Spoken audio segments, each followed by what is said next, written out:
Hello friends, welcome to Saji kitchen. இன்னைக்கு நம்ம சேனலில் என்ன பார்க்க போகிறோன்னா, மட்டனோட எலும்பை குழம்பு வைக்கிறது தான் பார்க்க போகிறோம். அதை எப்படி நம்ம சூப்பராக செய்யறதுன்றத பார்த்துடலாம் வாங்க.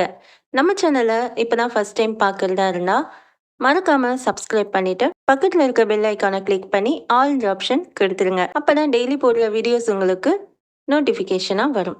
சுவையான மட்டன் எலும்பு குழம்பு எப்படி பண்ணுறதுன்றத பார்த்துடலாம் வாங்க.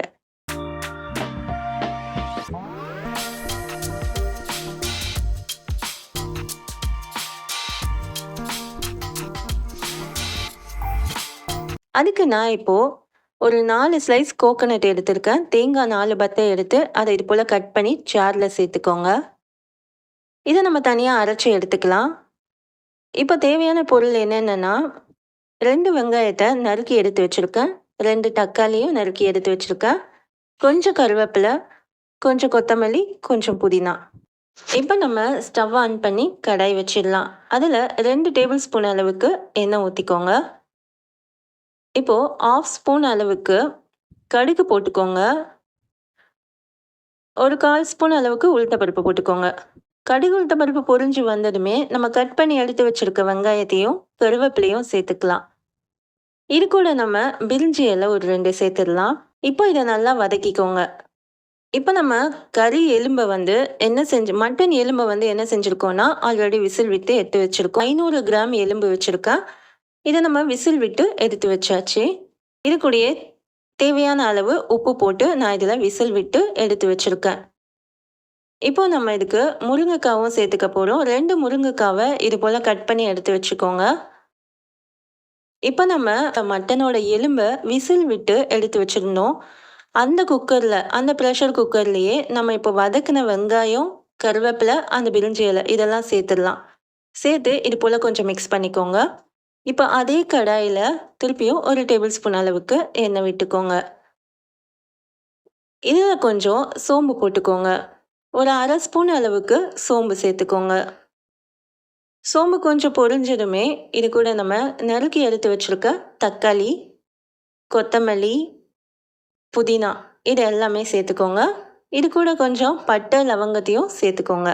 தக்காளி, பட்டை, லவங்கம், கொத்தமல்லி, புதினா இது எல்லாத்தையுமே சேர்த்து நம்ம முதல்ல அரைச்சோம்ல தேங்காய், 3 துண்டு தேங்காய் எடுத்து வச்சுருக்கேன்னு சொன்னால அதை நல்லா இது போல் அரைச்சிக்கோங்க. அந்த தேங்காவையும் இது கூட ஆட் பண்ணிக்கோங்க. ஃபஸ்ட்டு நம்ம வெங்காயம், கருவேப்பிலை, பிரிஞ்சி இலையை மட்டும் வதக்கி சேர்த்துட்டோம். இப்போ நம்ம தக்காளி, பட்டை, லவங்கம், புதினா, கொத்தமல்லி, துருவி எடுத்து வச்சுருக்க தேங்காய் இதெல்லாம் சேர்த்து கொஞ்சம் வதக்கிக்கோங்க. இது போல் கொஞ்சம் வதக்கிட்டு இது கூட நம்ம உடச்ச கடலை சேர்த்துக்கலாம். 1 ஸ்பூன் அளவுக்கு உடச்ச கடலை சேர்த்துக்கோங்க. உங்ககிட்ட கசகசா இருந்தால் கூட சேர்த்துக்கோங்க. டேஸ்ட் இன்னுமே அருமையாக இருக்கும். இதை சேர்த்த அப்புறமா நல்லா வதக்கிக்கோங்க. இப்போ நம்ம என்ன செய்யணும்னா, அந்த குக்கரில் எலும்பை நம்ம வேக வச்சு எடுத்த குக்கர்லேயே முருங்கைக்காவை ஆட் பண்ணிக்கலாம். முருங்கைக்காய் சேர்த்த அப்புறமா இதில் நம்ம 1/2 ஸ்பூன் அளவுக்கு மஞ்சத்தூள், 1 ஸ்பூன் அளவுக்கு மிளகாய்த்தூள், 1/2 ஸ்பூன் அளவுக்கு இஞ்சி பூண்டு விழுது இதெல்லாம் சேர்த்துக்கோங்க. இப்போ நம்ம தக்காளி இதெல்லாம் வதக்கணும்ல, தக்காளி, தேங்காய், கொத்தமல்லி, புதினா இதெல்லாம் வதக்கி எடுத்ததை ஆற வச்சு ஒரு ஜாரில் சேர்த்துக்கோங்க. இதை நீங்கள் நல்லா அரைச்சி எடுத்துக்கோங்க. நல்லா பேஸ்ட் மாதிரி அரைச்சிக்கோங்க. கொஞ்சமாக தண்ணி விட்டு அரைச்சிக்கோங்க, நிறைய வேண்டாம். ஏன்னா இது கூட தக்காளி இருக்குது. இது போல் அரைச்சி எடுத்துக்கோங்க. இப்போ அரைச்சி எடுத்ததையும் நம்ம குக்கரில் சேர்த்துடலாம்.